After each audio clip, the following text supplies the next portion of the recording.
Hello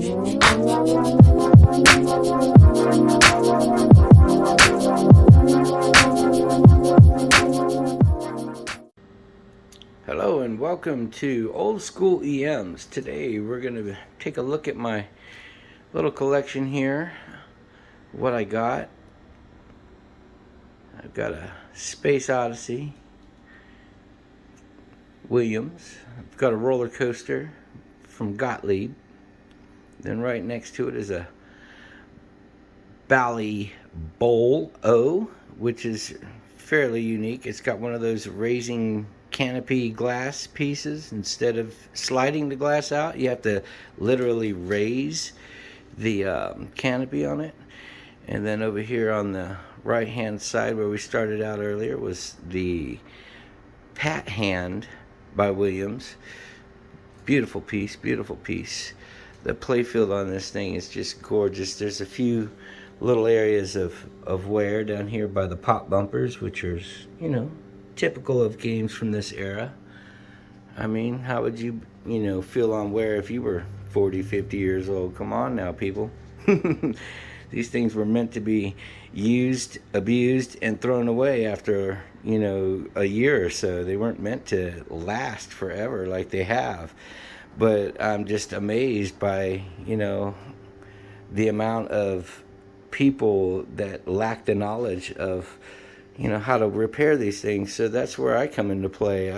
I stepped in a couple years ago when COVID started, and I just wanted to, play around with a pinball machine. So I bought a 1968 Domino by Gottlieb, and it was a task. I mean, I paid a couple $100 for the machine. It wasn't working. There was a lot of things that were messed up with it. Switches, steppers, coils that were burnt. The back glass had a lot of flaking. The stepper motors were just gummed up really bad. The score reels were they weren't scoring at all. And the only thing the thing would do was just light up. So that's, like I said, that's where I step in. I learned most of my stuff just from that machine right there and watching a ton of videos, people. I mean, watch those videos if you're interested in working on these old machines and just have any inclination of mechanics or, how electricity works. Machines are fun. They are fun to work on, especially these old mechanical ones. Now, right here, I've got a Miss Pac-Man that I traded with my neighbor for a Domino. No, not Domino. It was High Hand, an old single-player wedge head, and I got this one up and running too with, very minimal things to do with it. The back glass is, typical, sun fade. The side over here is just, I did a little touch up on some of the paint to see if I could bring it out, and yep, it's gonna look nice when I'm finished. And then that's part of the game room. And then what we have over here, we'll swing around. Oh, here we go. Then, as you can see, I love collecting plastics. We've got a Midway Duck Hunt, which is a rifle game. Pretty nice game. Everything inside is, that black light effect. So when you look, everything inside is just glowing from that black light. Look at that, people. It's just beautiful in there. All the colors just pops at you. And then right next to it, I've got a 1960 Pony Express.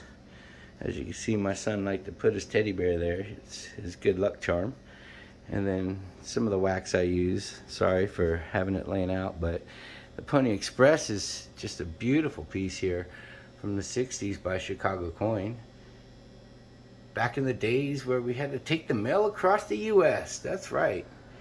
I don't know if anybody are old enough to remember that or if they're even still alive these days, but the Pony Express was very vital to us getting, mail across from coast to coast, especially with all the Indians and stuff that we had to deal with when we, came into America.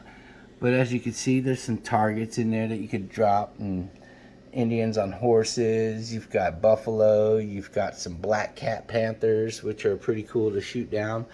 Um, but overall, this machine runs really well. I've fixed every single one of these machines that I've showed you so far, and brought them back from the dead. And then over here on, let me get my bearings straight. Then up here, I've got a baseball game, which is normally used in bars. I don't know what the name of it is. It's Home Run Classic. Not the name of it. It's the company that made it. I don't know. But it's got 2 DMD displays. It's got some sound issues that I'm working with. I've got to figure out what the problems are on that. But other than that, the game plays. It's really great. And it's up for sale too, by the way, if anybody's interested.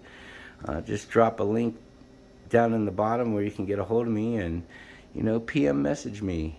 And then over here, which I don't have on, is another customer's machine here. I've got Power Play, which I've been working on. And this one came in with a lot of issues. We'll go ahead and turn it on for you real quick and give you a little demonstration. I put new LEDs. I've rebuilt all of the, that's a beautiful sound. I rebuilt all of the score displays. Those had to be replaced. 2 of them worked, kind of. And then the other 2 just flickered and had lines missing and segments missing. The ball count and ball and play was just, it was all screwed up. But the play field on this thing is just in beautiful shape too. I went ahead and did a nice little cleaning on this, put all new rubbers, rebuilt the pop bumpers. The flippers were in really good shape. There was quite a deal of planking going on in these flags here. The first flag here, this one, I cleaned up all of the planking that was, you could just see the dark lines that were in here. I've got some before and after videos or photos on my Instagram.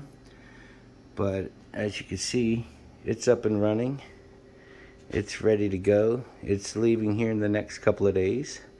And then right next to that, I've got my my Kings of Steel, which I purchased for, I think, $400, $500. And the back glass on that is in pretty decent shape. There's a few areas where it's all screwed up and messed up, but overall, this one cuts on as well. We'll go ahead and hit the the power button. And as you can see, it goes through its normal startup procedures. Kings of Steel, about this game, they made 200, from what I've read, they made 200 machines that have the playfield where the kings actually protrude from the cards that are on around the kickers. As you can see in the art, sorry for the focus, but as you can see in the art, these 2 kings are popping out of those cards and they're fighting each other on the playfield. I've went through and thoroughly cleaned this one as well, as far as the floor or the playfield goes.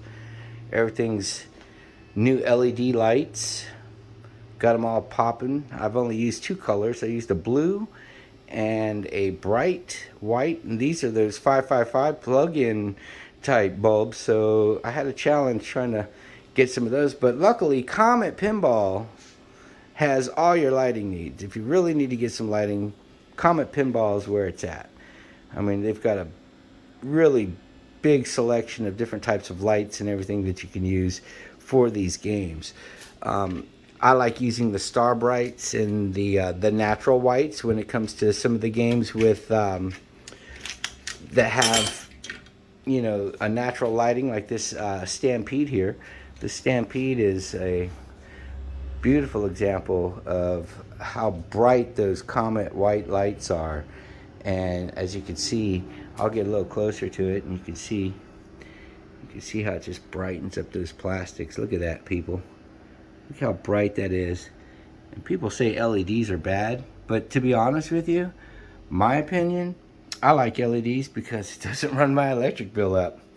And it also keeps the game a lot cooler The only games I really shut off during the evening is my solid state games, because you leave those on for long periods of time, they're going to suffer from electronic failure a couple of years down the road if you keep them on long enough.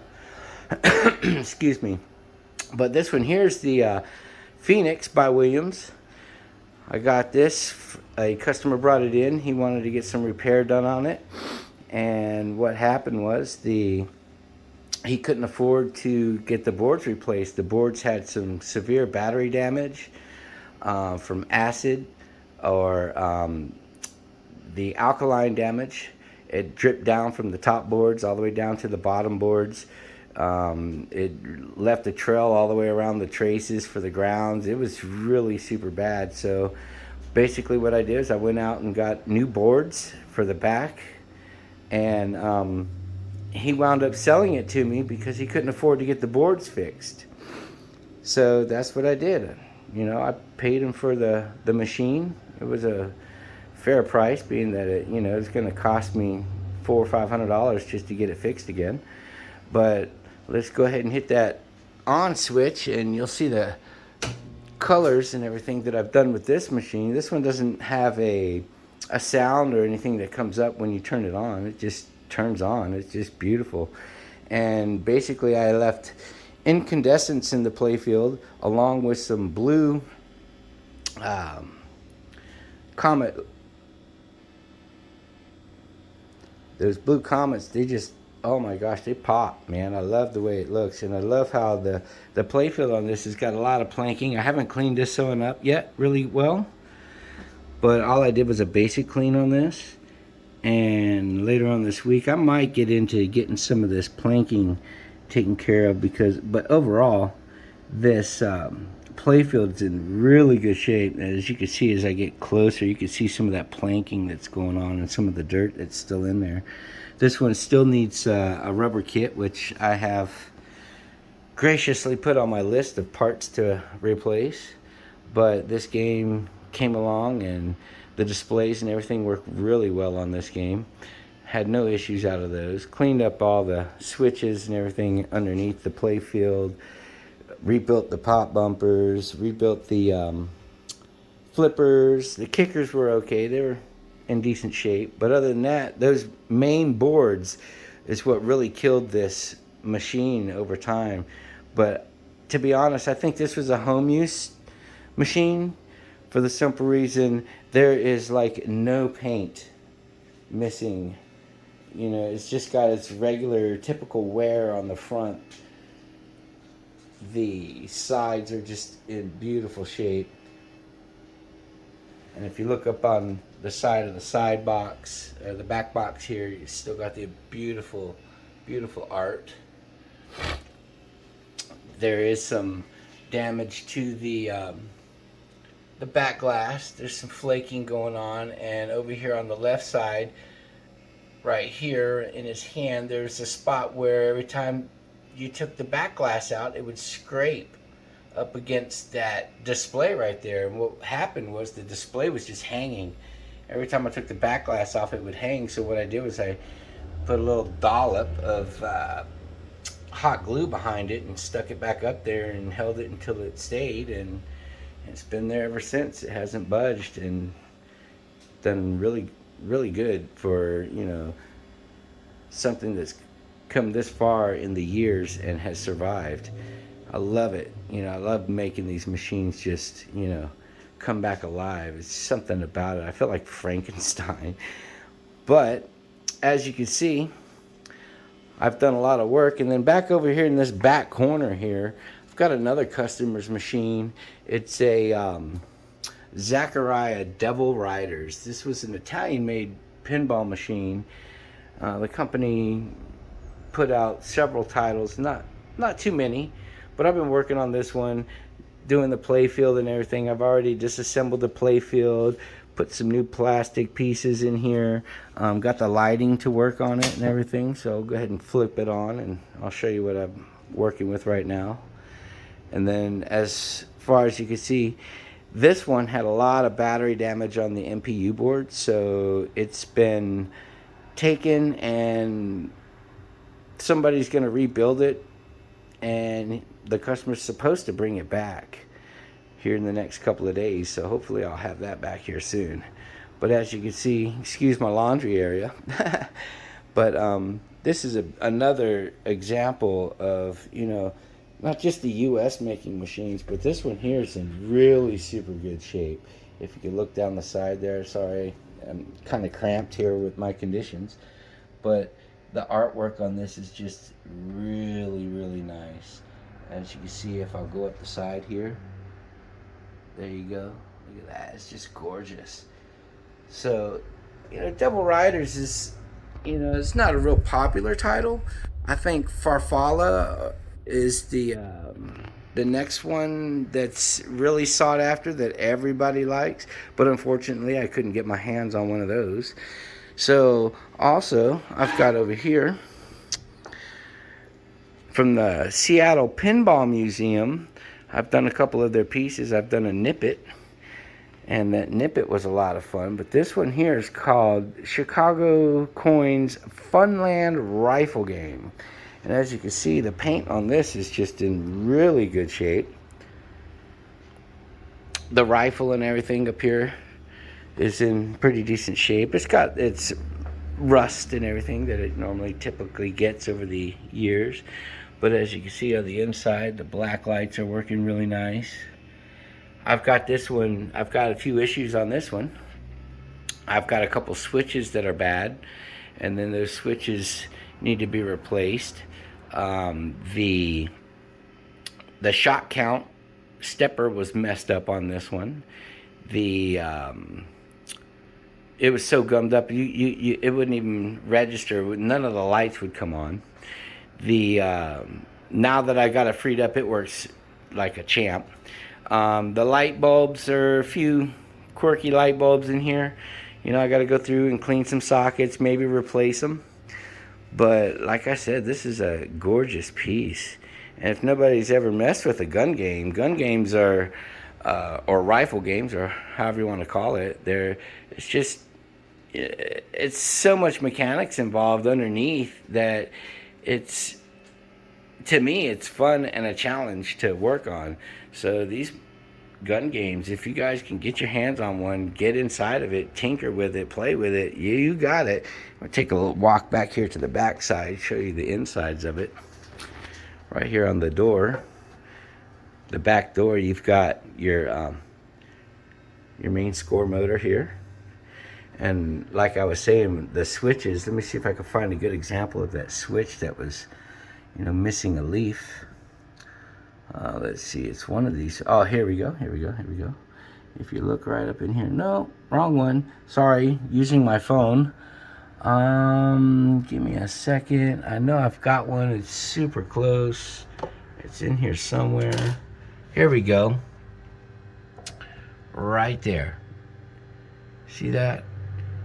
These switches usually get beat up from time to time, and this one, as you can see, is missing one of its leaves. So that is for one of the drop targets inside, one of the wolves or the squirrel or bunny. Can't remember exactly which one. And then there's another one that's done the same thing, and it's over in here somewhere along in this row, or is it this top row? I can't remember exactly where it was, but there's two of them that are like that. Here it is. It's right next to your, but as you can see, it's completely missing. That switch is gone.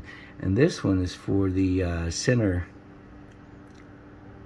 drop target hit relay. There you go, people.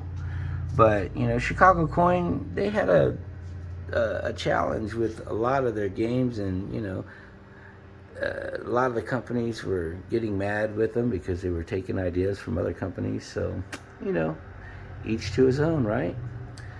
But on the inside, this stepper motor right here, this is your shot count stepper motor. If I can focus in on that, there it is. This was gummed up so bad that it wouldn't even budge. Nothing. I could hit the plunger up there on the top, or the plunger right back here in the back on that coil, and none of it would. It was just solid. But it all boiled down to this center shaft right here.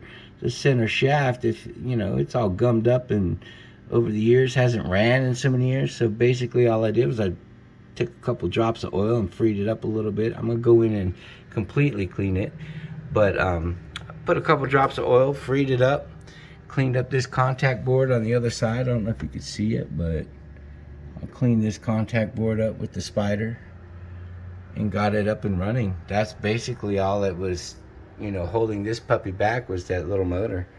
And then down here on the bottom, as you can see, I got the door in the way. Give me a second. Here we go.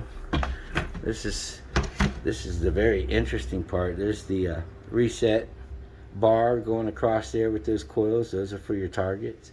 You can see some of the lights glowing in there from the black light. It's amazing.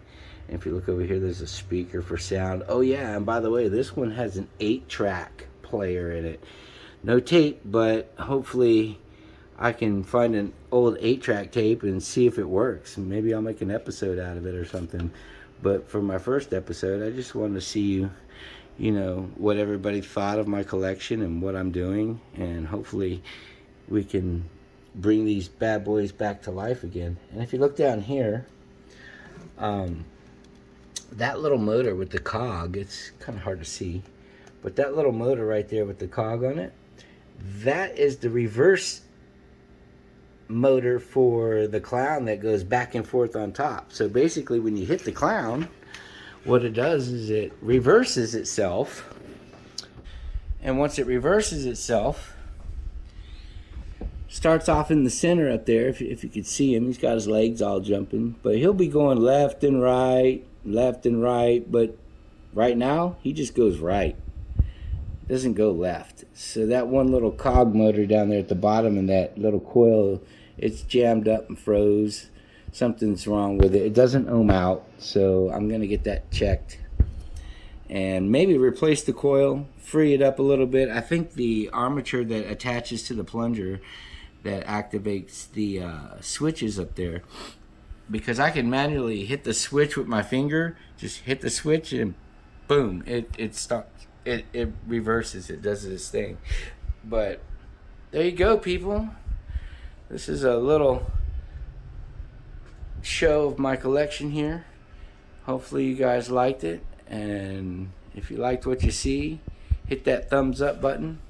If you don't like what you see, hit that thumbs down button. It doesn't matter either way. You like it or you don't. Somebody's got to leave an opinion, right? So I'll leave you guys on that note and a little show of what I've got lined up right here.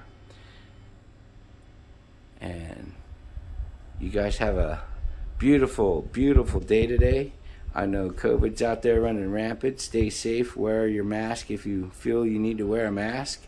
And social distance, people. Social distance. So, like I said, enjoy your day. And like my good friend Retro Gaming with Hopper would say, where you at? There you are. See ya.